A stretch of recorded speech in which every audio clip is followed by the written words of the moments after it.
And joining me now to provide more insight is Wen-Qing Ngoei. He's an assistant professor at the School of Humanities at Nanyang Technological University in Singapore. Professor, how significant is the attendance of China's top defense official for the first time in some 8 years?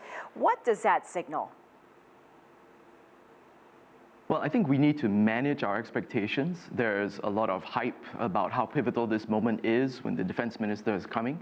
But at the same time, if we want to bring our historical sensibilities to it, we probably want to put this appearance in a longer continuum of China and the US communicating with each other over various arenas. So the trade talks, for example, that failed were a moment of them talking to each other. The tit-for-tat responses to each other in terms of the tariffs was also a way of talking to each other. So this is a moment really to take stock of that for a high-level official to say, can we just put the brakes on some of these tensions as they escalate? Let's get to a point where we can speak to each other candidly, perhaps away from the eyes of the media when they have their pull-out session, and they can maybe get to the issues that they really have at the heart of their agenda.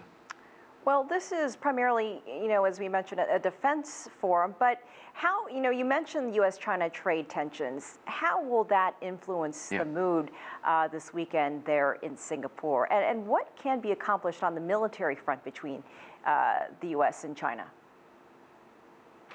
Okay, and so I think that Acting Secretary of Defense Shanahan has said that the trade talks are on a different track. I think he said this only several hours ago, and that they will be separate and that they won't affect the defense dialogue. But I think it's really hard for the intersection between defense and trade to be avoided this time. A lot of the disputes over what Huawei represents to the United States, what kinds of compromises it brings to intelligence sharing, I don't think that that separation is going to be easy to do. So the mood and the tensions that come from the problems and the disputes of the trade talks are definitely, I think, going to spill over into these defense talks. But at the same time, the opportunity, I think, outside of the formal face-to-face, outside of the formal speeches, the opportunity to actually have a pull-aside will be a chance to reach some kind of accommodation. I don't think we're going to have a structured deal. I don't think that there's going to be a massive resolution that everybody is going to be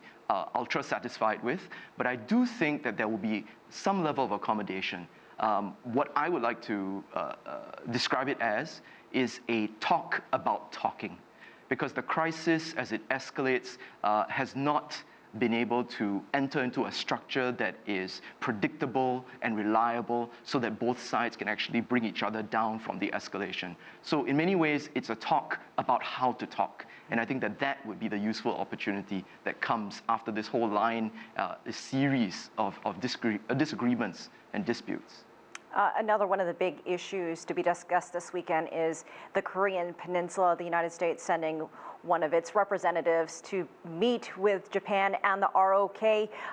Talk about what has been happening there with the DPRK, the ROK, Japan. Just one of the many things that we've been seeing in the headlines the last several weeks.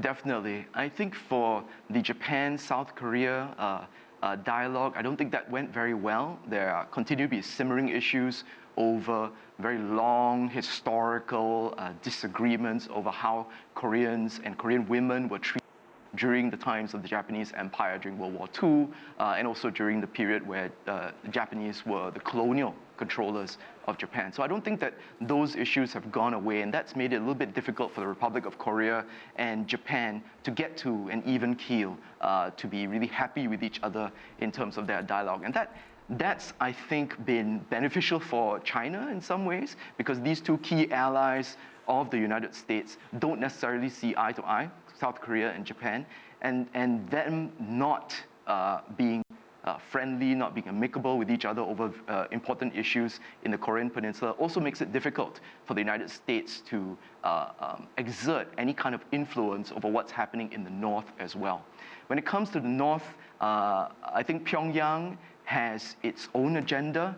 I think it's difficult, I mean, from my point of view, I think it's difficult for China to actually control what Kim Jong-un is doing. Professor? There is the belief that it's possible, for this to happen, but I don't think that full control is really available to China. All right, Wen-Qing Ngoei, we are out of time, but thank you so much for joining us from Singapore. We appreciate it.